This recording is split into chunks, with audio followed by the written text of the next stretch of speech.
మహిళా trainee IPS లైంగిక వేధింపుల కేసులో నిందితుడు ట్రైనీ ఐపీఎస్ ఉదయ్ కృష్ణారెడ్డిని హైదరాబాద్ పోలీసులు అరెస్టు చేశారు. అత్తాపూర్ పోలీస్ స్టేషన్ కు ఉదయ్ కృష్ణారెడ్డిని తరలించారు. కాసేపట్లో ఉప్పరపల్లి కోర్టుకు తరలించనున్నారు. ఈ నెల 18న తనపై లైంగిక వేధింపులకు పాల్పడినట్లు కర్ణాటకకు చెందిన మహిళా ట్రైనీ ఐపీఎస్ ఇచ్చిన ఫిర్యాదుతో అత్తాపూర్ పోలీసులు ఉదయ్ కృష్ణారెడ్డిపై కేసు నమోదు చేశారు. జాతీయ పోలీస్ అకాడమీలో బాధితురాలి నుంచి డీసీపీ లావణ్య నాయక్ జాదవ్, ఇన్స్పెక్టర్ జ్యోత్స్న వాంగ్మూలం సేకరించారు.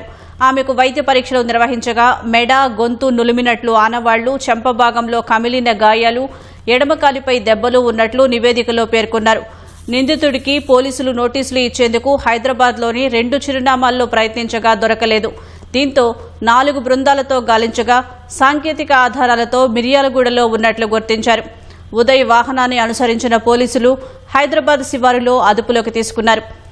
తాను ఎక్కడికి పారిపోలేదని, నాయనమ్మ అనారోగ్యం పాలైతే ఆమెను చూసేందుకు ఒంగోలు వచ్చారని వెల్లడించారు. త్వరలో తన నిర్దోషిత్వాన్ని నిరూపించుకుంటారని, వ్యవస్థలపై పూర్తి నమ్మకం ఉందని వ్యాఖ్యానించారు.